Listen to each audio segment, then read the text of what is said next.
Nietzsche nasceu por volta de uma década antes de o dinamarquês falecer. O fato de Kierkegaard, Husserl e Heidegger terem sua relação com o cristianismo é um argumento que aparece em alguns debates a favor de ser cristão, ou pode ocorrer dentro de si próprio, de modo mais consciente ou menos consciente. Estou apresentando algumas coisas sobre estes pensadores, buscando contribuir para que tal fato não seja utilizado na busca por validar conceitos que considero ruins. Darwin e Kierkegaard viviam em um tempo no qual teorias científicas no campo da astronomia, geologia e biologia desafiavam visão literal da Bíblia. David Hume havia questionado o argumento do desígnio. Conforme o doutor em filosofia James Giles, Kierkegaard busca defender cristianismo de teorias da ciência moderna, o deslocando para o campo da subjetividade, mas não consegue sustentar isso de forma satisfatória pelo motivo de continuar querendo afirmar coisas objetivas relativas a Deus. Ele quer ter o bolo e comê-lo ao mesmo tempo, conforme James.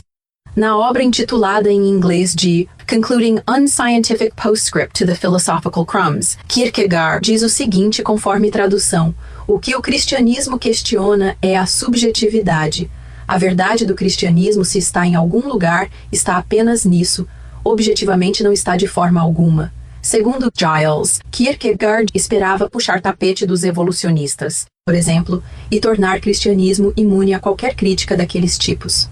Em Temor e Tremor, Kierkegaard escreve que é comum dar-se a volta ao mundo para ver rios e montanhas, novas estrelas, aves multicores, estranhos peixes ou raças humanas ridículas. Abandona-se cada um a um vago estupor animal, arregalando os olhos do mundo, crendo assim ver alguma coisa. E Johannes de Silentio diz que tudo isso o deixava indiferente. Depois ele diz que o tal cavaleiro da fé representava para ele interesse absoluto. Johannes é pseudônimo de Kierkegaard. Antes, Johannes falava sobre si conscientemente, mas essa fala pode ser uma indireta a Darwin. James considera que provavelmente seja uma indireta a Darwin. O texto de Kierkegaard foi publicado 4 anos após Darwin publicar o relato de sua viagem ao redor do mundo. Em questões postas, James ponderou que Kierkegaard tenha puxado o tapete de si próprio, tenha puxado o tapete de obra sua. Na tradução de James, aparece a expressão cientistas dão a volta ao mundo, mas não vi isso traduzindo do original.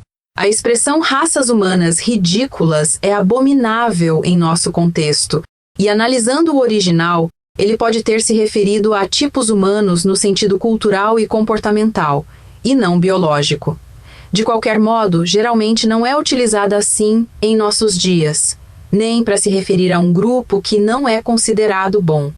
Ou ele pode ter se referido a sentido biológico, talvez tenha a ver com influência kantiana.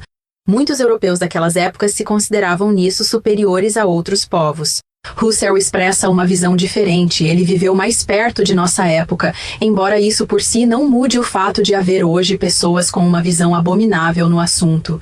Havia naquela época europeus que tinham opiniões racistas contra afrodescendentes, por exemplo, mas que eram contra a escravidão. Em uma fase da vida, Kant criticou a escravidão. Se eu fizer uma crítica ao fato de Kierkegaard ter utilizado a expressão raças humanas ridículas, podem dizer que alguns pensadores que admiro e cito também falaram coisas que em nosso contexto são consideradas ruins, e a opinião sobre isso de Johannes poderia ser diferente da de Kierkegaard, mesmo que tivessem a mesma opinião sobre.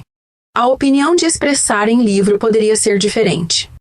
Em seus diários, Kierkegaard enaltece a ideia cristã de que os homens são essencialmente iguais diante de Deus, mas ter essa consideração não significa que não tivesse aquela visão sobre aqueles grupos que, inclusive, não tinham os conceitos cristãos que enaltecia. Alguns intérpretes dizem que ele falava sobre a consideração de outras pessoas ao utilizar a expressão. Eu considero que essa fosse a opinião de Johannes. Há um debate referente que não entrarei aqui. Outro Johannes da obra de Kierkegaard é o sedutor. Cristianismo contribuiu para eu desenvolver meus próprios valores. Não sou cristã por questões teológicas, por exemplo. Kierkegaard foi influenciado por ideias que aprendeu na formação em teologia, mas também fez críticas a ideias que aprendeu na formação. Ele escreveu a dissertação com o título traduzido por O conceito de ironia constantemente referido a Sócrates. Adorno foi criticado por considerar que a ética de Kierkegaard não permanece no reino do inteligível, por exemplo. Alguns dizem que Adorno foi criticado nisso pelo fato de Kierkegaard ser cristão, e não pelo fato de este não merecer a crítica, mas não entrarei neste debate aqui. Os links para todos os livros, inclusive o de Adorno, e para o artigo que citamos, estão na descrição.